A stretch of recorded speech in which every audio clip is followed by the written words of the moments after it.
el primer punto de los diálogos de paz en La Habana es sobre el problema de la tierra en Colombia. El gobierno y las FARC reconocieron que era lo primero de lo que había que hablar. ¿Qué fue lo que se acordó en La Habana? ¿Quitarle tierra a los que tienen mucha? No. ¿Ignorar el problema? Tampoco. Sí estuvieron de acuerdo en que había que hacer algo para mejorar la situación del campo, y ese algo se puede resumir en 3 partes. Primero, crear un fondo de tierras y distribuirlas para que más campesinos puedan ser propietarios. ¿De dónde salen esas tierras? Pues bien, hay 3 fuentes. Lotes baldíos, es decir, terrenos que le pertenecen al Estado, tierras expropiadas por prácticas ilegales como el narcotráfico, y tierras que antes hacían parte de reservas forestales, pero que terminaron siendo utilizadas de otra forma y perdieron su valor de reserva. De ahí salen las propiedades que en algunos casos se entregarán de forma gratuita y en otros con créditos y subsidios. Distribuir esas tierras entre la población rural crea la ocasión para arreglar uno de los problemas cruciales de la historia: la falta de claridad sobre los propietarios y las propiedades. Como parte del acuerdo, se crearán organismos especiales que harán los registros correspondientes para dejar claro quién es dueño de qué, para formalizar la propiedad, fortalecer las zonas de reserva campesina y así resolver viejos conflictos. Pero eso es solo la primera parte. Durante el acuerdo se reconoció que dar tierras no es suficiente. También hace falta garantizar que sus propietarios tengan recursos y oportunidades para sacarles provecho. Así pues, segundo, se acordó que se van a poner en marcha programas de desarrollo rural. La idea es que los campesinos tengan las condiciones necesarias para que estas tierras sean productivas. Por eso se hará inversión en capacitaciones, en tecnología, se darán préstamos y en general garantías para el cumplimiento de los derechos de las personas. Y todo esto se definirá con la participación de las comunidades, pues ellas mismas saben qué necesitan. Tercero, para combatir la desigualdad entre el campo y la ciudad, el acuerdo también busca mejorar la infraestructura nacional. Esto es construir vías y redes eléctricas, aprovechar las tecnologías de comunicación, abrir centros de salud y escuelas, llevar agua potable, etc.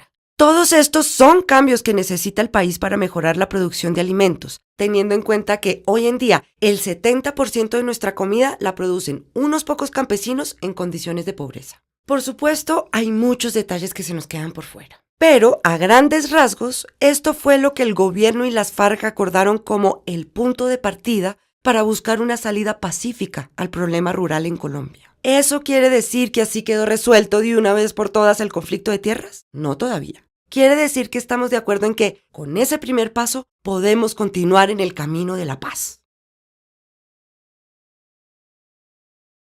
Participación política.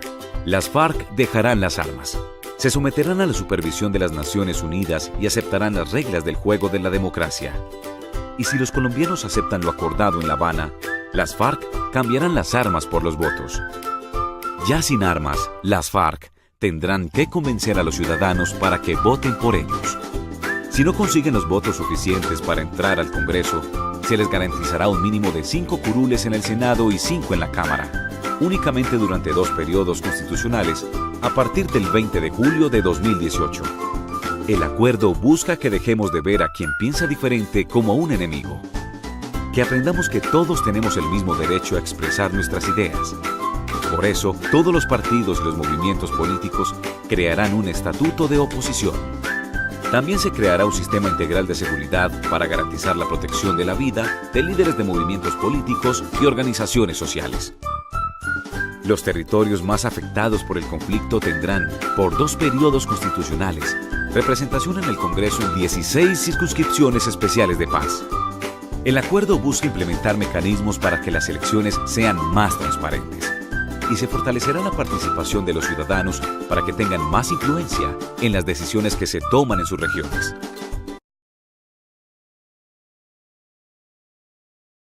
Acuerdo para el cese al fuego y de hostilidades bilateral y definitivo. Con el cese al fuego bilateral y definitivo se llega al fin del conflicto armado con las FARC. Los guerrilleros dejarán las armas, los ataques, la extorsión, el secuestro y el narcotráfico para transitar hacia la vida en sociedad. Todo será verificado por las Naciones Unidas, el gobierno y las FARC. Mecanismo tripartito de monitoreo. Para ello, los excombatientes ingresarán temporalmente a 22 zonas veredales de ubicación y 6 campamentos. La seguridad de los vecinos de estas zonas, así como de los miembros de las FARC que se reincorporen a la sociedad, estará asegurada por la fuerza pública. En un plazo máximo de 180 días dejarán sus armas, hasta la última. ¿A dónde irá ese armamento? Se almacenarán en contenedores bajo supervisión de Naciones Unidas, quien garantizará su destrucción total.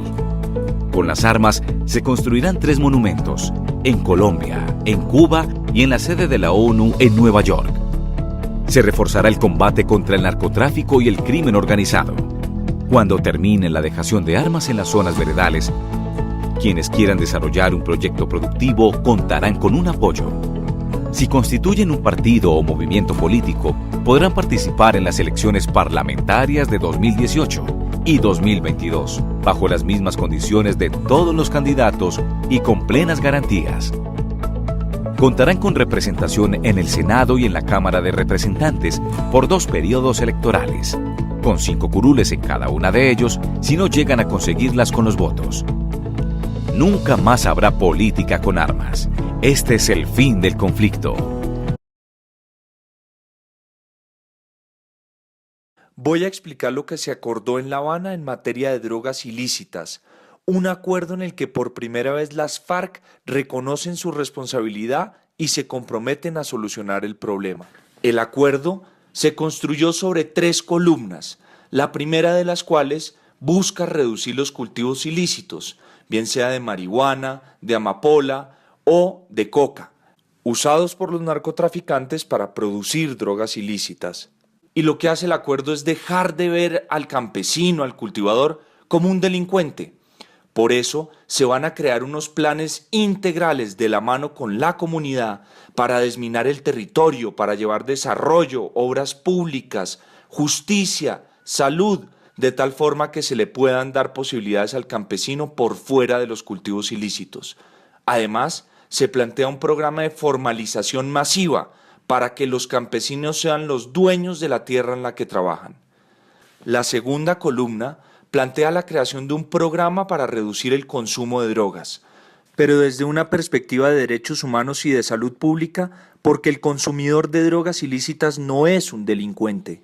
El programa va a trabajar a través de las familias, de las comunidades, para fortalecer los factores de protección como la autoestima y el manejo del tiempo libre, así como para suministrar información acerca de las consecuencias de consumir drogas ilícitas.